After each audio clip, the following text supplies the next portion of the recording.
Hello and welcome to Reef Talk. I'm Scott Anderson with Mile High Reefers.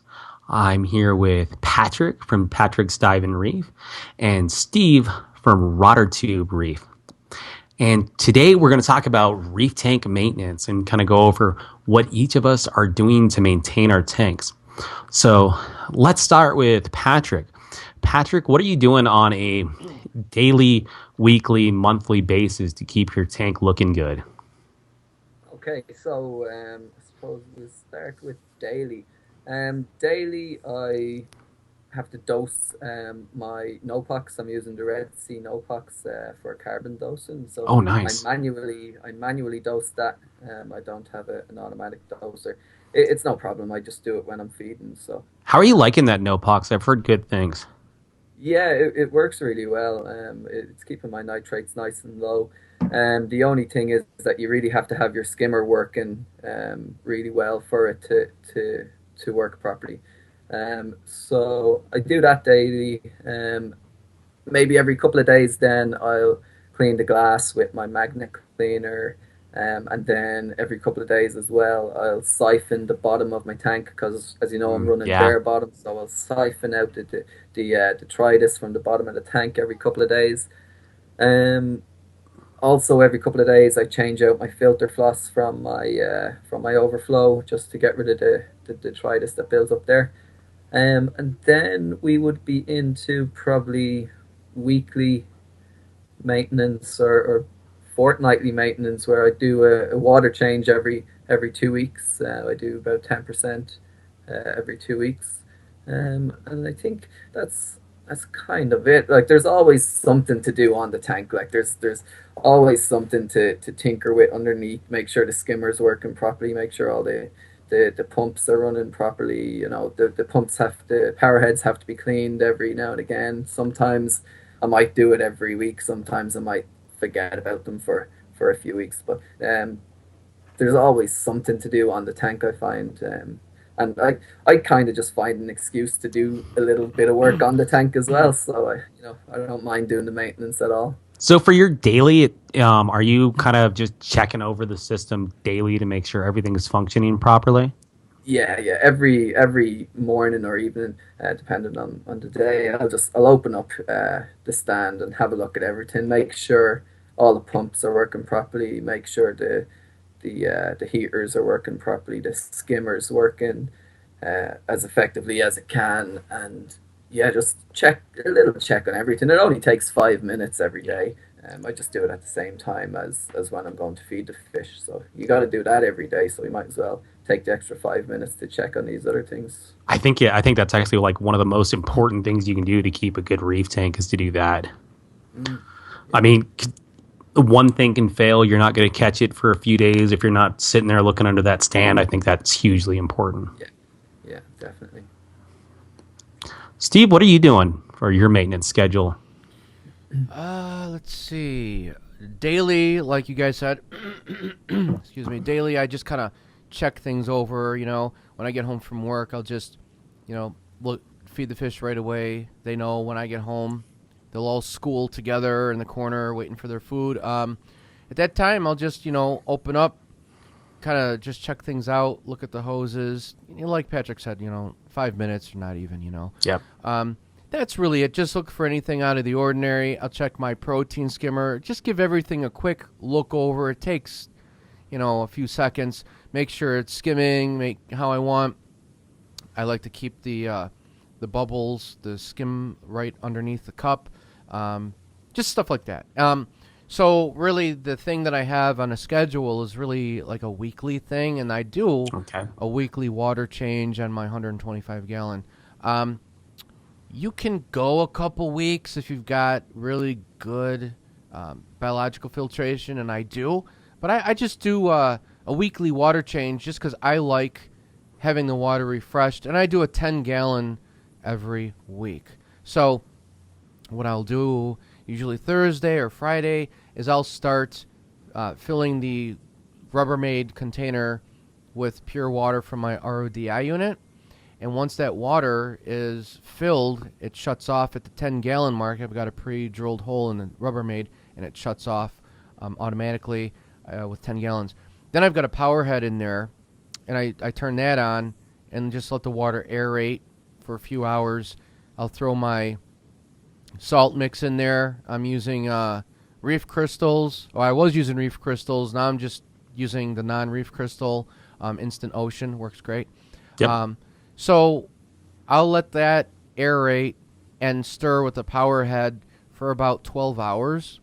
And then by the next morning, Saturday morning, it's ready. So I'll do the water change Saturday or Sunday. So today is Sunday. Hey, I didn't do it yet, so I'm going to do it when we're done with the talk here. Then what I'll also throw in the Rubbermaid container. So real quick, Steve, I think you're making a huge point where you're waiting like 12 hours Right. after you've mixed up your salt. Yeah. I know this is one of the mistakes I made early on as a reefer. Me I too. would mix up my salt, and then within 20 minutes, I was doing Yep. my water change, and it Yep. doesn't get time to dissolve in properly, heat up properly, or anything. So I think that's one thing that new reefers need to be aware of. Make your salt up like the night before you want to do your water change. Obviously, emergencies are a different story, but Right. No, It, that's it exactly does. right. I think it depends on the type of salt you use as well. I'm using the Red Sea Coral Pro salt, Okay. and their recommendations are to mix it up and not mix it for more than 4 hours. Ah, really, Okay. Yeah. That's So a you good gotta point. Get it into your tank. Yeah. Well, good. I thought about trying that. I thought about going to the Red Sea because I've heard nothing but rave reviews. I mean, I'm very happy with the Instant Ocean reef crystals and non-reef crystals. I'm just using the regular, plain, cheaper Instant Ocean, and it's awesome. It works great. But I've Yep. thought about trying what you're using there, Patrick, and I've heard really great things. I was just curious. I might move on to that, and I'm curious. I want to try it out. So that's good to know. 4 hours, so I could literally mix it and then later that night do it. But yeah, I was doing the same thing when I started out. I was literally putting it in within, an hour of mixing it up, and even if it's all dissolved, you still don't want to put that new fresh salt water in your tank. I forget the term, but the salt needs to settle, not dissolve, but settle and mix in properly because Yeah. it goes through a process because you can actually burn your fish. Yep. So you want to make sure that it's properly aerated and the salt is, I cannot remember the term, but anyway, you want to wait 12 hours roughly. So I do that. The power head is still on, and the salt has been long dissolved. It's ready to go. So once I do my 10-gallon water change, before I do the water change, I've got that same power head connected to a hose. That's what I use to get the water out of the Rubbermaid container. I don't use the 5-gallon jugs anymore. I'll scrape down the glass with my flipper scraper to get the algae and coralline algae off, let it flow through the tank. At that time, I'll put the power head in my main aquarium and suck 5 gallons out into a jug, another 5 gallons out into a jug, or I'll just put a little power head inside my sump and I'll vacuum out my sump. It gets rid of 10 gallons of water and it cleans out your sump of all the little detritus and things that might be in your sump. So I'll rotate every other week. My sump right now looks pretty good, so I'll probably just, get it out of the display tank. Once I do my 10-gallon water change, if I'm in the mood, I'll vacuum the sand using the technique that I did a video on, and there will be a link to that in the description. After that, I just feed the fish. I'll give them a little feeding, kind of calms them down because they like to hide when I do a water change. Nothing scary. I'm not causing massive bubbles or anything, but I like to give them a little bit of nori, and that's really all I can think of doing. I don't know if I mentioned it. I forgot, but no, I did not. When I do my water change and I'm making my water, I don't really need to do this because my calcium levels are always pretty good, like 400, 420, something like that. I will dose a quarter cup of calcium crystals from Bulk Reef Supply in with my salt as it's mixing and churning with that power head, because I don't have a lot of corals, but I have an awful lot of coralline algae, which I love. That's the purple in your tank on your rocks and everything. and that uses a lot of calcium. So I want to maintain that and build it up. So I'll dose a quarter cup of calcium crystals weekly or bi-weekly. What else did I want to say? I forgot. Oh yeah, one thing I wanted to mention, the nori. You know how people are using clips for the nori? Just as a side note, is I don't use clips. I just break off a strip of the nori, and I'll just hold my hand in, and the fowlery tang comes right up to it, and he eats it right out of my hand. The other half of the nori that's left, I'll just let the water saturate it, and I'll just break it apart like this. And a lot of people are probably saying, oh, no, it's going to pollute your tank. No, it doesn't, because I've got like 6, 7, 8 tangs in there, and they all swim around. They like the challenge. You know, it's kind of like they're going after something live in the ocean. It's a frenzy. It is a frenzy, and it's a little game for them. I'll put the pumps on. I'll leave the pumps on, but I always turn the MP40s on for the feeding time, so they're blowing at like 10%, 20% power, and they love it. It's like a little challenge game for them, and the nori is pretty much all gone. What isn't gone, there's a bunch of particles left in the aquarium, and it just gets picked up by the starry blenny or whoever wants it an hour or two later on. So some of it gets picked up by the protein skimmer, but most of it is eaten by the fish. So I don't use clips. I just do that for the nori. It's awesome, and it's awesome to watch them do it. As far as and then also what I do with the weekly water change, when I did have a foam block, I would take the foam block out, throw it in the Rubbermaid container, wheel it into the laundry room, and rinse it out under just tap water. It's fine. I would rinse it out really well and there's a lot of detritus and uneaten food in that thing, and then I would just throw that back in the sump when I was using it. But that's it. That's what I'm doing. Just really using the flipper to clean the glass, and every 2 weeks clean the top of the sand bed, and weekly water change of 10 gallons. That's all I'm doing. How are you liking that flipper, Steve? It's awesome. It's really good. It's really good. Because I would get some green algae that I could not get off with my mag float, and then there was some coralline algae on the glass. I was using a metal paint scraper. Hand scraper? And Yeah. it did not scratch my glass, and it was not that sharp.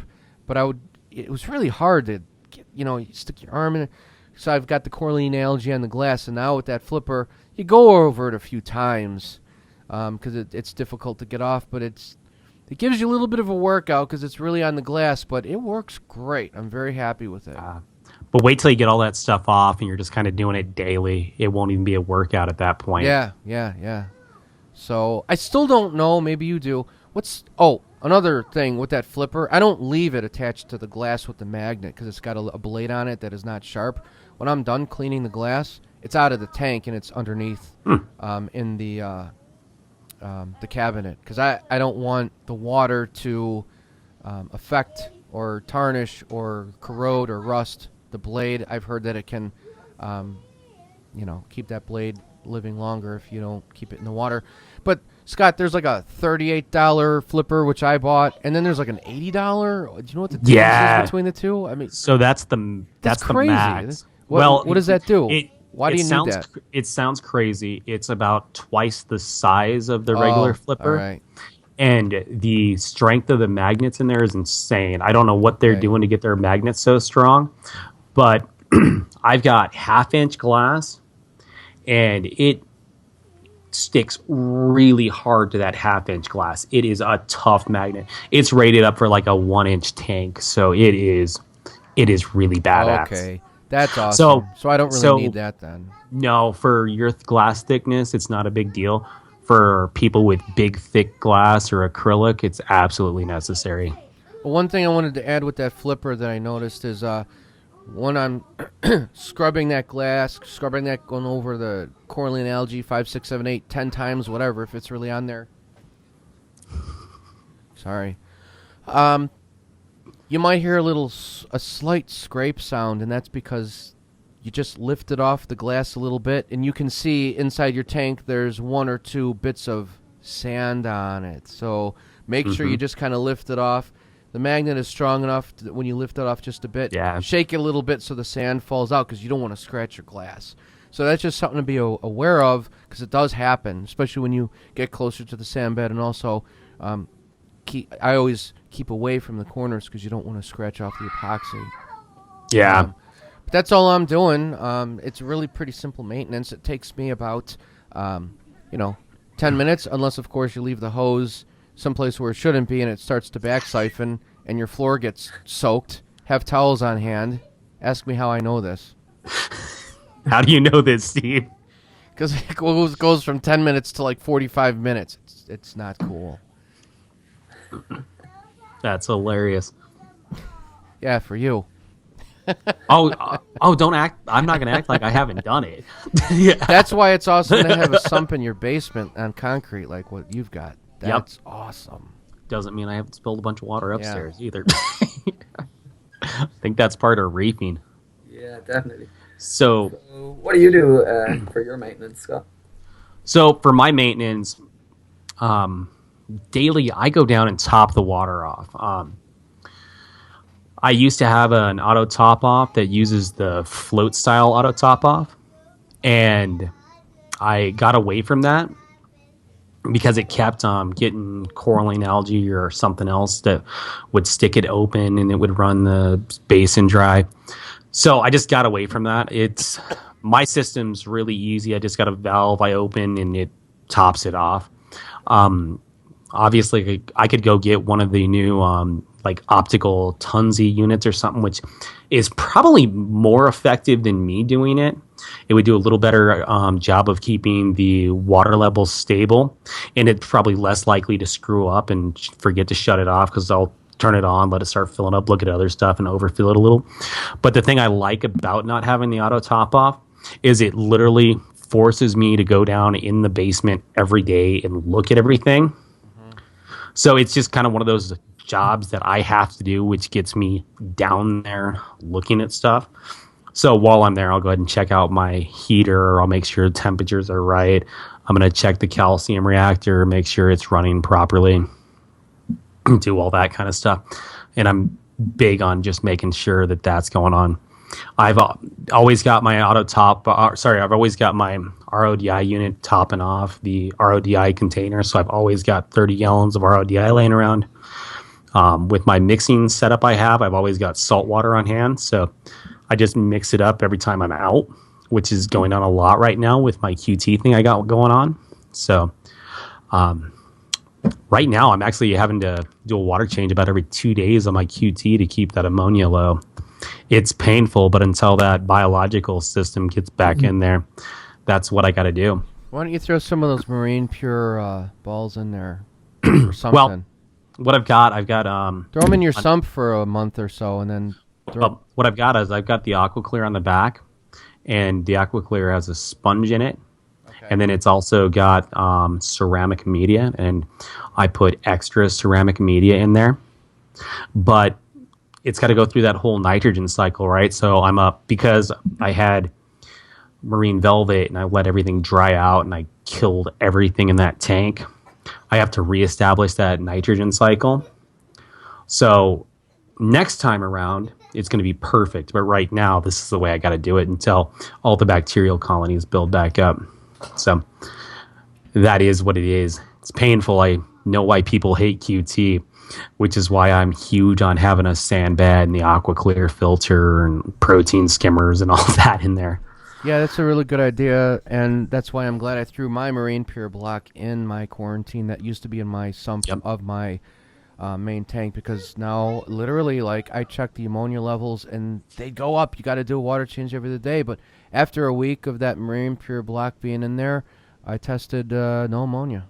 I mean, it's so I'm not doing sand bed, but the Marine Pure block I threw in the quarantine, and it's great. And then you brought up something I forgot to mention on mine with the auto top off. I don't use an auto top off water. I just keep like 1 or 2 jugs of water with no salt underneath my cabinet. So, like, when I do my quick once over, like Patrick said, every 5 minutes a day, that's one of the things I do. I forgot to mention. I'll check the water level, and throw a gallon of water in there, and it's not going to swing the salinity much. I usually do like a gallon and a half a week. I'm topping off. I do it manually. People are like, oh, you should do an auto top off unit. It's less to deal with. Yeah, I don't want to deal with certain things, but when I'm feeding my fish daily, I can just take a quick glance and say, oh, my water level's a little low. Bang, 10 seconds, and you're done. So it's less money, it's less electric, it's less clutter in my... I don't have to deal with it. Just keep a gallon jug underneath there and top it off, and I'm done. I also don't dose anything other than the calcium in my Rubbermaid container once a week or once every 2 weeks. I forgot to mention that about the auto top off. Well, the other thing that's doing for you is because you have to get under there to manually top it off, it's forcing you to get under the cabinet to look and see how things were going. Because I know when I had an auto top off, I was really bad about checking on everything because it automatically takes care of itself, right? Yeah, right. So that's kind of a nice bonus there. Yeah. So the things like that you can not spend money on, and you can do it manually. And people are like, oh, I got it. Oh, another thing I wanted to mention too. I also don't have a carbon reactor. I did. I got out of it, and I was going to mention this during the last show of equipment we use. I just throw carbon in a bag and put it in my sump. I know that it does better when it's in a reactor, but I put the carbon in a bag and I just throw it in the sump. I'm using the Carbon XO by Bulk Reef Supply, and stuff is awesome. And they ran tests and they proved that it will work just as well in a bag, just takes maybe an extra day. Who cares? So I'll throw that in the sump. So that got rid of a reactor, extra hosing, and less power consumption. So there you go. So I'll throw the bag in there with fresh carbon every 2 weeks. I know that it's only good for like a few days, but once the carbon is expired, it expires. It won't affect your tank. I'll just throw a new bag every 2 weeks. I don't care. I'm not going to do it every 3 days. So yeah, that's it. That's all I wanted to interject there. I do the same with carbon. I just throw in a bag of carbon into the sump every now and again. I wouldn't change it every 2 weeks. I'd put it in maybe for a week or two and then take it out and then put another one in a couple of months later. That's all I really do for carbon. Oh, just once every couple of months? Yeah, definitely. Okay. So it just cleans your water, gets rid of the whatever toxins you may have, and then after that time you're just done. And you only do it every couple of months? Done. Couple of months, and it seems to be working fine. Yeah. Okay, maybe I'll try that because I was doing it like once or twice a month. Maybe I'll just do the once a month thing or try every couple of months. That's good. Yeah. And it saves money on carbon as well. Yeah, that's a good point because if you are cleaning the toxins out of your tank and they're pretty much done, you're pretty much good to go, I guess, for another couple of months. That makes sense. It's not like you have to keep doing it. So unless you have an anemone issue or something like that, or you've got some coral issues attacking each other. Well, so that's kind of where I do things a little bit different is I have every 3 or 4 days, I'm changing out my carbon. I've switched it up, and this is still on the experimental side. I'm not ready to fully recommend it to anybody, but I got my carbon in my rotor tube. So I've got the really big clear rotor tube, and I've got I've gone to the bigger sponge block, just because it flows better.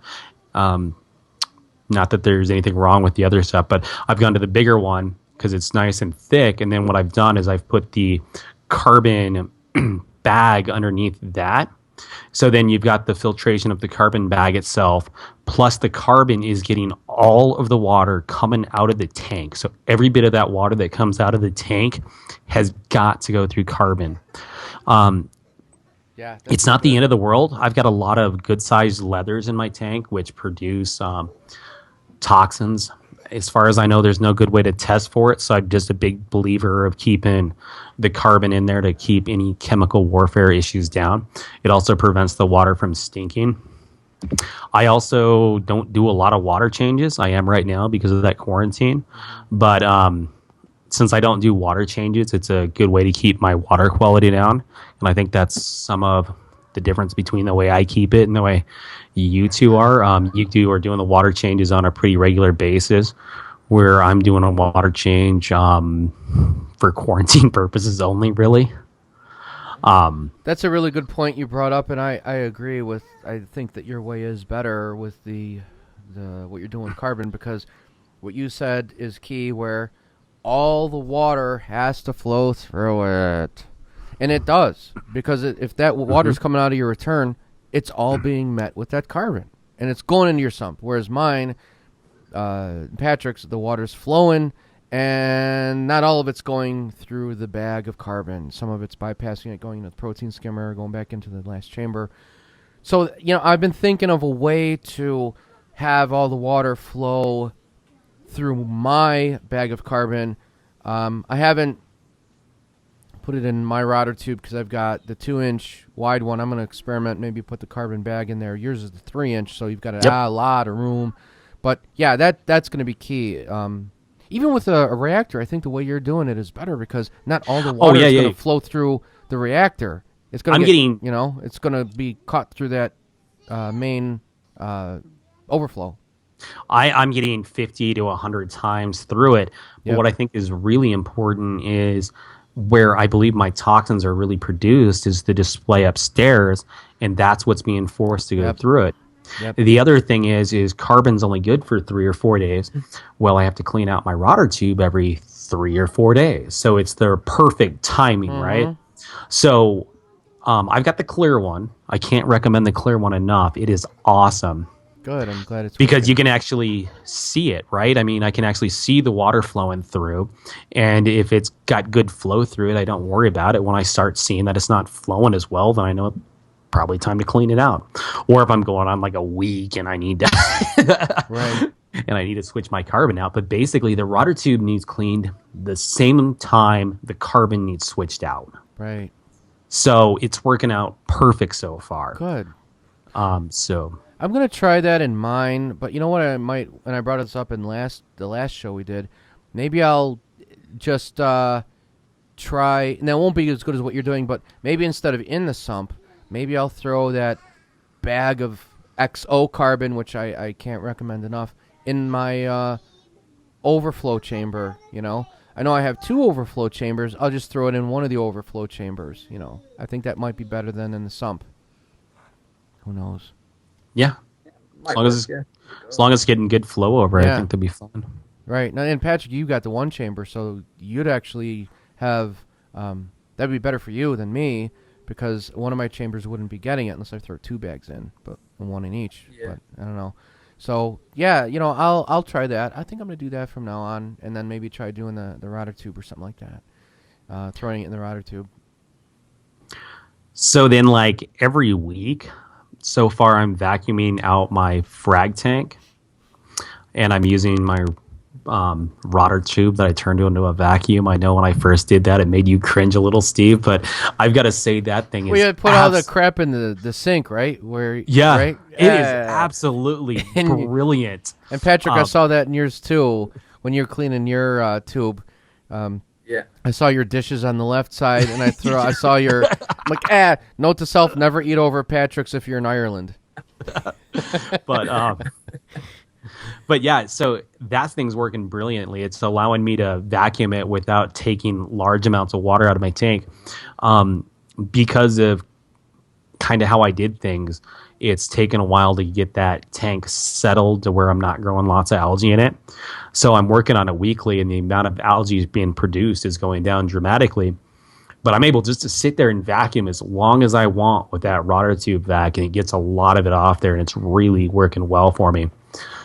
So that's part of my weekly schedule. Like I said, water changes are kind of related to quarantine at this point. I just don't do them. I've got my nitrates being taken care of. by the biopellets. I've got carbon pulling chemicals out of there. I've got a calcium reductor putting calcium alkalinity and micronutrients in the tank. So that pretty well takes care of itself. So it's just weekly are kind of the bigger project things that I start doing, or monthly are the bigger project things that I start to do. Dosing for me is a hassle, and I don't really need to because I don't have corals anywhere near what you've got. Yeah. So Yeah. luckily I don't have to dose. Luckily my weekly water changes replace the trace elements that may be missing. It gets the magnesium and the calcium up and all that. Water changes will do that. So, but you have to, and I would lose track of that, and I might forget, but then that's when you have to do the auto dose units. Yeah. Yeah, for dosing, most of my dosing is just done by my water change every couple of weeks in terms of bumping up the calcium or the magnesium or whatever else might take a bit of a dip. Um, I would dose in a bit of calcium and a bit of alkalinity every now and again if I notice that it's dropped for some reason. But I think most of the time it's just my water changes that keep the levels up there for me, because I don't have a whole lot of stony corals in there, so they're not Yeah. using up a whole lot at the moment. That reminds me, if my elk is a little low, I don't know if you guys knew this, maybe you did. I keep baking soda on hand underneath my aquarium because dosing baking soda, I forget the exact amount, just a little bit, like I'm doing like a tablespoon if needed. Dosing baking soda brings up your alkalinity, keeping your salt, your salinity level where it should be 1024 to 1026. Keeps your magnesium up. So there's a little side tip for those of you who don't know. So you were saying earlier that you add calcium to your salt mix when you mix it up. Mm-hmm. And then you also said you're just using the regular Instant Ocean. Do you Right. think there'd be any benefit to going back to the reef crystals? Do you think that'd be enough to keep you from having to add the calcium to the mix? I don't know. I don't know because I didn't notice. I don't know if it's my imagination, but it seems like my corals are a little happier when I don't use the reef crystals. I know that's weird, but when I Yeah. just use the standard Instant Ocean, everything seems to be like better. I can tell a difference. Not like they're dying when I use reef crystals, but it just seems like the star polyps are more full and flowing. So that's a good question. I don't know. I could go back and try it, but really, to be honest, for me, I didn't see any difference, and I'm saving like $18, and I'm getting a box of Instant Ocean from Amazon, and they do free shipping. You don't have to load it in your car. It just shows up on your porch. The only one who suffers Yep. is the mailman. Delivery guy. Yeah. So quite honestly, hey, better him than me. So that's all I'm using, and I take the bags out and I put them in my Instant Ocean plastic container that I kept. So it's cheaper, I'm not spending much. I think I'm doing like $42 free shipping on a 200-gallon box. Yeah, it's awesome. Yeah. Yeah. I on Foster's and Smith, I get a 200-gallon box of reef crystals for right at $50. It comes free shipping. So Yeah. that's the way I've been doing it. Now I know that you get what you pay for, or whatever, and Red Sea is supposed to be the best, right? No, Yeah. Patrick's using that, and I really thought about. I am going to try it, like a month's worth, to see if there's a difference after about a month. I do want to try that out. So one thing I've heard is that tanks seem to stress out when you change salt mixes. So in the interest of consistency, I've started using reef crystals 2-3 years ago at this point, and I've just stuck with it. I haven't tried messing around with it. I just wanted to keep stability. So I haven't tried enough just because I'm chicken. Yeah. Well, I would introduce it slowly, just like Yeah. changing your dog's diet. If you're going from one food to another, like I would do, like start at maybe 1 week. I would do like 30% reef crystal, 70% Instant Ocean, maybe another week, 50-50, the next week 60-40. To the point where one water change is nothing but the Red Sea salt, which still most of your tank is going to be instant Right. ocean. So probably over like a few months' time, all your aquarium would be all Yeah. of Red Sea, which I think that would be the fair test. You really couldn't Yeah. tell what's going on probably for a few months. But so, Patrick, what did you use before the Red Sea salt? And do you see a difference? No, I actually started with the Red Sea Oh, okay. coral salt. It was the one that was recommended to me, and I Okay. went with it. There was the price difference between that one and the regular Red Sea salt wasn't too much of a difference, so I said I'd go with the better one. So Okay. I've used that all along. Yeah, I'm curious. Now, my instant ocean non-reef crystals, it dissolves pretty quick when you put it in Yeah. the water first. Of course, it's going to be really cloudy. You can't see through the water, but with the power head in there, to be honest, after about like 10 minutes, it's crystal clear. I mean, there's no issues with that. So it's a great salt. I really recommend it. You save a lot of money. I've just been curious on the Red Sea salt, which is why I want to try it, and I will eventually. It's especially then what you can do is use like the cheaper salt, like what I'm using. I hate to say cheaper because it's really good. The Instant Ocean Right. non-reef crystals for your quarantine tank. Even keep the salinity a little lower because I've had it as low as 1.018 for the fish, and they do fine. Less salt is also more oxygen in the water. They do fine with that. So you could save money by using the Instant Ocean and less salt in your quarantine tank, and then use the Red Sea for your main tank. That's what I was thinking about doing. And really, I've been using reef crystals for years. I have no problems with it. I don't even really have a reason to change other than Right. curiosity. Yeah. So, years of reef crystals have worked for me. I've got no reason to think that there's anything wrong with it at all. Maybe you wouldn't have to dose if you got the Red Sea, maybe, for the coral, I mix. I think I'd have to get rid of the stony corals and the clams to not have to dose. Yeah. Well, maybe you dose less. I don't know, because I know that you do Yeah. have to with what you've got, which is one reason why I don't have Yeah. a lot of corals. It's just more upkeep and stress. Softies, Steve, I'm telling you, Yeah. you'll love them.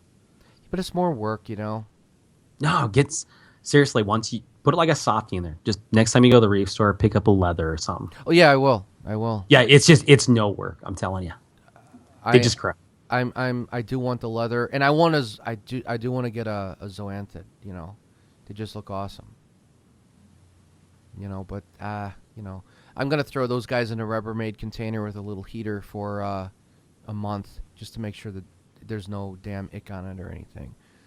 Maybe 6 weeks. I don't know. Yeah, and then some Coral RX or some Right, of course. Prime or something to make sure you're not getting zoanthid eating nudibranchs or something stupid Right. like that.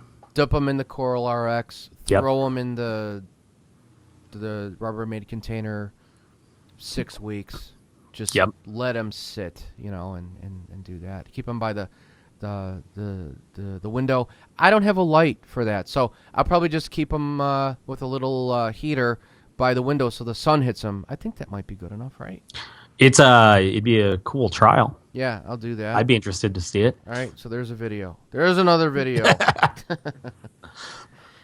A sunlit. You can even get like a cheap 10-gallon and try that sunlit. That'd Yeah. be pretty cool. I just go and get like a Rubbermaid container, shallow one, like 4 inches tall from Home Depot. Yeah. And I'll just keep it by the windowsill in the bathroom, and the sun hits that for like 12 hours a day.